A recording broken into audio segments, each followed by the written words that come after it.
Hello guys नमस्ते म हुँ राजकिशोर शर्मा। तपाईहरु हेर्दै हुनुहुन्छ आरसी क्रिएटर माइन्ड युट्युब च्यानलमा। तपाईले धेरै धेरै स्वागत छ साथीहरु। आज म गइरहेको छु यो हाम्रो जति इलेक्ट्रोनिक सामानहरु आएछ हाम्रो अनलाइनबाट आएछ यिनीहरुको अनबक्सिङ गर्न गइरहेछौ हैन। आज मैले चाहिँ धेरै कुराहरु सोची र यो हेर्दै छु कि के कस्तो हाम्रो मेटेरियलहरु लाग्छ आरसी क्रिएटरको लागि हैन। आरसी क्रिएटरमा तपाईको रेडियो कन्ट्रोलर जुन हुन्छ आरसी क्रिएटरको अर्थ हुन्छ रेडियो कन्ट्रोलर। जुन रेडियो कन्ट्रोलरको माध्यमबाट जे कुरा हामी बनाउन सक्छौं त्यो कुरा हामी यो च्यानलमा अपलोड गर्ने नै छौं। त्यस्तै आज म सबभन्दा पहिला तपाईहरुलाई रेडियो कन्ट्रोलरको लागि मैले लिएको छु यो स्काई फ्लाईको FSI 6 रेडियो कन्ट्रोलर। यो बाई गरेर चाहिँ हामीले दराजबाट मगाएको थियो पहिला नि। आज म तपाईहरुलाई हेराउँदै छौं। हाम्रो यो च्यानलमा हिन्दी र नेपाली दुवै भाषामा चाहिँ हामीले यो भिडियो चाहिँ अपलोड गर्ने छौं साथीहरु। यो च्यानल मैले 2024 1 जनवरीको चाहिँ बनाएको छु हैन। पहिलादेखि नै मेरो च्यानल थियो अरु सेक्टरमा, तर मैले चाहिँ अहिले नि यो च्यानल बनाएको छु 2024 मा हैन। यो च्यानलमा तपाईहरुले चाहिँ धेरै मलाई सहयोग गर्नु हैन, धेरै भन्दा धेरै मलाई सहयोग गर्नु। मैले पनि आफ्नो जति हुन्छ तपाईहरुले पनि सिकाउने प्रयास गर्छु हैन। म पनि तपाईहरुलाई चाहिँ सिकाउने प्रयास गर्छु, म पनि सिक्छु तपाईहरुसँग हैन। आज मैले यो फ्लाइ स्काई रेडियो कन्ट्रोलर जुन हुन्छ FSI 6 यो 6 च्यानलको हाम्रो रेडियो कन्ट्रोलर हो। यसमा ब्याट्री लाग्छ हाम्रो यो ब्याट्री लाग्छ यो 4 सेलको ब्याट्री लाग्छ हैन। निको ब्याट्री जुन लाइटमा टचमा लाग्छ त्यो ब्याट्री चाहिँ हाम्रो यो 4 सेलको हुन्छ हैन। यो हामी यहाँ युज गर्छौं, तर यो ब्याट्री चाहिँ धेरै कम ब्याकअप दिन्छ। त्यसको लागि म अर्को यसमा चाहिँ अर्को चाहिँ ब्याकअप जस्तो एउटा यसको चार्जेबल बनाउने प्रयासमा छु हैन। म यो यसको लागि पनि पछि पनि भिडियो हाल्छु साथीहरु। यो हेर्नु यो हाम्रो जुन यो 6 च्यानलको हुन्छ, यो चाहिँ 6 च्यानलको हुन्छ हाम्रो यो रेडियो कन्ट्रोलर। यसमा चाहिँ हामीले चाहिँ आरसी प्लेन र आरसी ट्र्याक्टरहरु जस्तो बनाएर तपाईहरुलाई हेराउने छौ पछि गएर। यो कस्तो कस्तो काम गर्छ त्यसको पनि भिडियो बनाउँछु। यो हाम्रो यो अन भयो हैन, यहाँ देखि अन अफ स्विच हो। यसमा एउटा बाइन्डिङ दिन्छ, बाइन्डिङ त यसमा मैले अर्को ठाउँमा राखिदिएको छु, त्यो लाउनु मैले बिर्से। त्यो एउटा बाइन्डिङ दिन्छ। यो रेडियो हाम्रो यो रिसिभर हो, यो रिसिभर हो। यो पनि 6 च्यानलको हुन्छ। त्यो रिसिभर के भन्छ FSI A6B यो हाम्रो रिसिभर हो। यो पनि 6 च्यानलको हो। यो पनि 8 च्यानलको आउँछ, 10 च्यानलको पनि आउँछ हैन। तर यसमा पाउने भनेको 6 च्यानलको पाउँछ। यो साथ साथ दिन्छ साथीहरु। यसको बारेमा म पछि फेरि कुरा गर्छु हैन। अब यसको लागि मलाई आरसी प्लेनको लागि आरसी ट्र्याक्टरहरुको लागि आरसी बनाउनको लागि आरसी कुनै पनि डिभाइस बनाउनको लागि हामीलाई आरसी रिमोट जुन चाहिँ यो भयो हाम्रो। त्यस्तै यो भयो ब्याट्री। मैले चाहिँ यहाँ मोडिफाई गरेको छु। यो XT60 जुन फिमेल हुन्छ यो नभएको कारणले मैले चाहिँ यसलाई अलि यो मोडिफाई गरेर यहाँबाट कनेक्सन दिएको थियो, तर यो काम गरेन। गर्न चाहिँ गर्छ तर यो बडी भोल्टेजको हिसाबले मलाई काम दिएन। यो अलि हिट बढी हुन्छ, त्यसकारण मैले यसलाई छाडेछु, त्यतिकै हो। अर्को यसमा पाउने भनेको एउटा यो दिन्छ चार्जको लागि हैन। 3 सेलको ब्याट्री हो यो, 3 सेलको आउँछ। यो 3 सेलको छ तपाईको 11.1 भोल्टेजको हुन्छ डीसी भोल्टेज। 22 mAh को ब्याट्री हो। यो मैले अनलाइनबाट मगाएको छु, फ्लिपकार्टबाट इन्डियाबाट हैन। यो इन्डियाबाट मैले बाइ गरेको थियो, यहाँ अलि महँगो पर्छ त्यसकारण मैले इन्डियाबाट नि बाइ गरेको थिएँ यो चाहिँ ब्याट्री हैन। अब यो भन्दा पनि आउँछ तपाईको 1000 mAh को पनि आउँछ, 3200 mAh को पनि आउँछ हैन, 4200 mAh को पनि आउँछ, 5200 mAh को पनि ब्याट्री आउँछ। तर यसको जति वेट कम हुन्छ त्यति नै राम्रो हुन्छ आरसी प्लेनको लागि। मैले यो बाइ गरेको थिएँ 2200 mAh को ब्याट्री। त्यस्तै यो ब्याट्रीलाई चार्ज गर्नको लागि मलाई एउटा चार्जरको आवश्यकता परेको थियो। B3 चार्जर भनेर एउटा आउँछ B3। यो B3 IMAX RC भनेर आउँछ। यो ब्याट्री चार्जर हाम्रो बेग्लै लिनुपर्छ, अर्कै ठाउँबाट लिनुपर्छ, जहाँबाट पायो त्यहाँबाट लिनुपर्छ। यो लमसम तपाईको 500 जतिको 500 भारू जतिको पर्छ। यहाँ नेपालमा पनि 800 जतिको पाइहाल्छ। यो ब्याट्रीलाई लमसम मलाई पर्यो तपाईको त्यही 2000 भारू जति पर्यो। यो ब्याट्रीको 2000 आइसी भनेको 3200 नेपाली जति पर्यो। अनलाइनबाट फ्लिपकार्टबाट मगाएको थियो। यो पनि फ्लिपकार्टबाट पनि आएको छ। यसको पनि मलाई 500 जति भारू पर्यो, 500 जति भारू पर्यो। यो चाहिँ चार्ज हुने भनेको यसरी हो। यो हाम्रो 4 सेलको पनि आउँछ, 3 सेलको पनि आउँछ भन्दाखेरि यो 3 सेल मात्र 3 सेलसम्म मात्र चार्ज गर्न सक्नुहुन्छ। 3 सेल चार्ज गर्नको लागि यो चार्जर यसमा इनपुट गर्ने अनि त्यसपछि लाइनमा लगाउने हैन। यो लाइनमा लगाएपछि के हुन्छ, हाम्रो बत्ती यो फुल भएपछि ग्रिन बल्ब छ, नत्र भने चार्ज हुने बेलामा रेड बल्ब छ।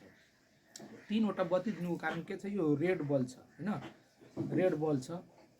अनि जुन चार्ज भएपछि जुन सेल चार्ज भयो त्यो ग्रिन भइहाल्छ। तीनवटा सेलमा अब जुन फर्स्टमा चार्ज हुन्छ ग्रिन भइहाल्छ। कुनै कुनै एकैचोटि तीनैवटा चार्ज हुन्छ, कुनै कुनै बेलामा फरक फरक चार्जहरू आउँछ, त्यस्तै हो। तर यसो भन्दा पनि अहिलेको आइमेक्स कम्पनीको राम्रो राम्रो डिजिटल चार्जर आइसकेको छ। यो भन्दा राम्रो हुन्छ। यो अहिले ब्याट्री चाहिँ प्रपर चार्ज गर्न त गर्छ, तर अलि यसको लागि बेटर भएन, ब्याट्री सुरक्षित भएन। डिस्चार्जिङको लागि पनि यो सही छैन, यो डिस्चार्जिङ हुँदैन यो चार्जरले। तर हामीलाई त्यो 1-2 महिना चाहिँ यो त्यतिकै थन्काएर राख्नको लागि चाहिँ त्यो लिनुपर्छ। त्यसपछि डिस्चार्जिङ र चार्जिङको लागि त्यो युजमा आउँछ, त्यो राम्रो हो। त्यो मसँग छैन, त्यो बाई गर्न पनि म गर्छु पछि गएर। त्यसपछि अब म हेराउँछु तपाईँहरूलाई यो बिएलडिसी मोटर। बिएलडिसी मोटर धेरै प्रकारको आउँछ, ब्रान्ड आउँछ, अर्को ब्रान्डको आउँछ हैन। हामीसँग एउटै ब्रान्डको त भन्न पनि मिल्दैन, कुन ब्रान्डको त मलाई थाहा भएन, यसमा ब्रान्ड छैन। यो सादावाला बिएलडिसी मोटर हो। यो चाहिँ बिएलडिसी मोटर हाम्रो A221210T आउँछ।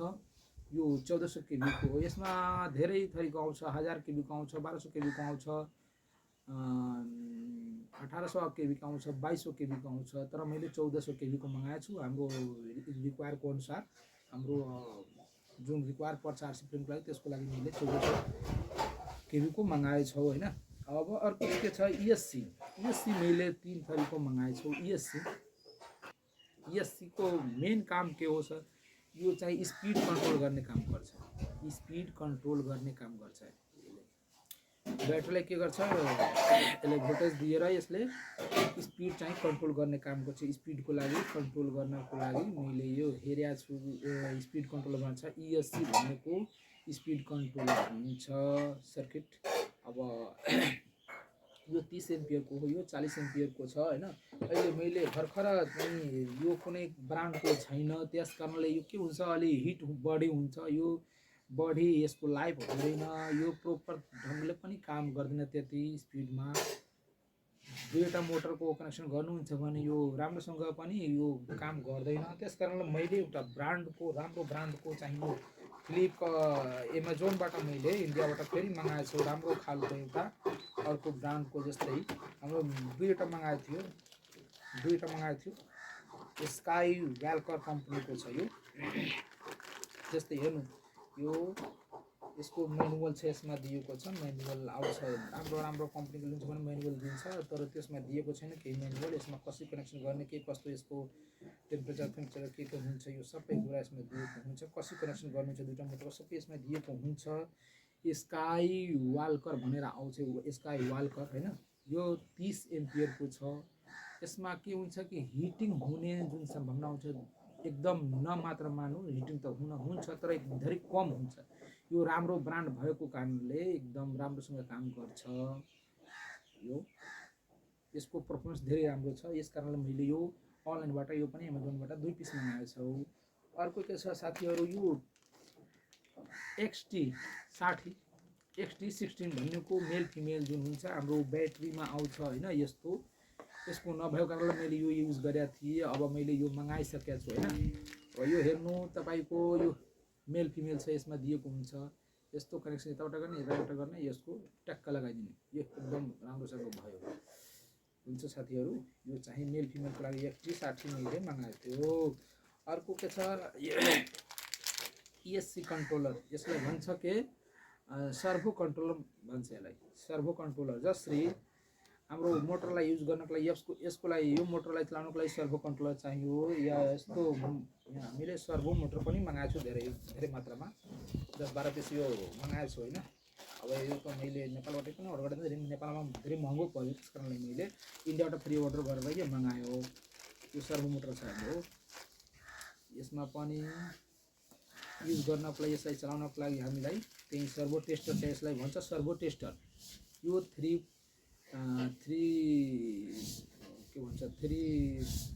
3 वाला सिस्टम छ, तीनवटा यसमा काम गर्छ, एकचोटिमा तीनवटा काम गर्छ। यहाँ भोल्टेज चाहिँ इनपुट हुन्छ, यहाँबाट आउटपुट हुन्छ। यो हाम्रो रेगुलेटर भयो कम र बढी गर्ने। ल यो हाम्रो सर्भो मोटर भयो, यहाँ सर्भो मोटर भयो। मैले 9 ग्रामको सर्भो मोटर मगाएको थियो। यसमा पनि बडीको आउँछ, गियरवाला के भन्छ मेटल पनि आउँछ। यो प्लास्टिकवाला छ 9 ग्राम। मलाई आरसी प्लेन बनाउनको लागि 9 ग्रामले पुग्छ, त्यस कारणले मैले यो मगाएको छु। अर्को के बाँकी रह्यो, मैले आरसी प्लेनको लागि एउटा यो फ्रेम तयार गरेको छु, जुन मलाई धेरै राम्रो लाग्यो। यो बलियो, यो पिभिसी जुन पाइप हुन्छ 4 इन्चवाला, त्यसलाई मैले सिधा गरेर यो बनाएको। एकदम यहाँ बोल्टहरू मिलाएर ट्याक्कै यहाँ बोल्टहरू लगाउने अनि कसिदिने यस्तो खाल बनाएको छु मैले। 4वटा बोल्टलाई यसमा इनपुट गरेर बनाएको छु हैन। यो बिएलडिसी मोटरलाई यताबाट तार छिराउने यो पोलबाट अनि छिराएर यसरी टक्क मिलाउने अनि एकचोटि यहाँ कसिदिने जस्तो मैले बनाएको छु। जस्तै यहाँ बनाएर राखेको छु मैले। हेर्नु यो यसै मैले यहाँ बनाएर राखेको छु। मैले जुन प्लेन बनाउन गइरहेको छु आरसी प्लेन, त्यो हेर्नु होला, एकचोटि राम्रोसँग भिडियो हेर्नु होला, त्यो हेराउँछु। यहाँ नट मैले फसाइदिएको छु, यो ब्लेड पनि मिलाइदिएको छु हैन। अब हुन चाहिँ यो ब्लेड पनि गइसकेको छ जस्तो छैन, ठिकै छ। अर्को मैले चाहिँ यो 8 इन्चको प्रोपेलर मगाएको थियो। यो त 12 इन्चको छ हैन। यो 12 इन्चको छ, लमसम यो 12 इन्चको छ। मैले 8 इन्चको फेरि मगाएँ। यो 8 इन्चको प्रोपेलर मगाएको छु इन्डियाबाट नि, मैले अनलाइनबाट पनि मगाएको छु। अब यो त हुन त बलियो हुँदैन, कार्बनको भयो भने झन् राम्रो हुन्छ। कार्बन फ्ल्याट हुन्छ, त्यो झन् राम्रो हुन्छ, बलियो हुन्छ, तर त्यो पाइरहेको छैन यता। अब मैले त्यो कस्टली पर्छ त्यो, त्यस कारण मैले मगाएन त्यो, तर पछि मगाउँछु। यो पनि मलाई 8 इन्चको प्रोपेलर छ, जस्तै यो 12 इन्चको छ, त्यस्तै यो 8 इन्चको छ। ल अब तपाईलाई मैले बुझाउनको लागि, जुन यो हाम्रो रेडियो कन्ट्रोल हुन्छ, यसको ब्याट्री ब्याकअप चाहिँ धेरै कम हुन्छ। 4वटा सेलको ब्याट्री चेन्ज गर्दा हामी परेशान भइहाल्छ। त्यस कारण मैले एउटा बिएलडिसी मोटर जस्तै यसलाई बिएमएस भन्छ यसलाई, मैले मगाएको छु। चार्जिङ बोर्ड हैन, ब्याट्री एउटा ब्याट्री इनपुट गर्छु, अनि त्यसपछि यसलाई इनपुट गरेर 6 भोल्टेज यहाँबाट कन्ट्रोल गर्न सक्छु, बुस्ट गर्न सक्छौँ। भोल्टेज बुस्ट गरेर त्यसलाई युज गर्छु ब्याकअप बढी दिनको लागि, बढी चार्ज ब्याकअपको लागि। मैले एउटा ब्याट्री पनि त्यसमा इनपुट गर्छु हैन। त्यसको लागि यो मैले 2टा मगाएको थिएँ, B118 हैन। अनि आरसी प्लेन बनाउनको लागि एउटा यो टेप, पिभिसी टेप भन्छ यसलाई, टेप पनि हामीले मगाएको छौँ। धेरै कुराहरू मगाएको छौँ, बिस्तारै हेराउन जान्छौँ। यो फोम चाहिँ यहाँ मगाएको छु, यसलाई फोम पनि भन्छ, थर्माकोल पनि भन्छ, इङ्ग्लिसमा थर्माकोल भन्छ। हामी यता देहातमा हामी चाहिँ के भन्छौँ, फोम। मेरो घर चाहिँ रौतहट, नेपालको रौतहट, यमुनामाई 1। साथीहरू यो मेरो भिडियो चाहिँ राम्रो लाग्यो भने यो च्यानललाई चाहिँ सब्स्क्राइब गरेर राख्नुहोस्, किनभने म आरसी रिलेटेड भिडियोहरू बनाउँछु। यो भर्खर मैले च्यानल चाहिँ स्टार्ट गरेको छु, त्यस कारणले मैले भन्न चाहन्छु, यति आग्रह गराउँछु, भिडियोलाई लाइक गर्नु, भिडियोलाई सेयर गर्नु र च्यानललाई सब्स्क्राइब गरेर राख्नुहोस्, ताकि तपाईहरुलाई हेर्नको लागि म धेरै कुराहरू लिएर आउँदैछु। प्लेन र आर्किटेक्चर पनि बनाएको छु, त्यसको पनि एकचोटि अब त्यसलाई पनि अब प्रस्तुत गर्नेछु बिस्तारै। त्यसको लागि म च्यानललाई यति आग्रह गर्न चाहन्छु कि च्यानल चाहिँ सब्स्क्राइब गर्नु र साथीहरूलाई सेयर पनि गर्दै गर्नु हैन। हुन्छ साथीहरू, ओके बाई।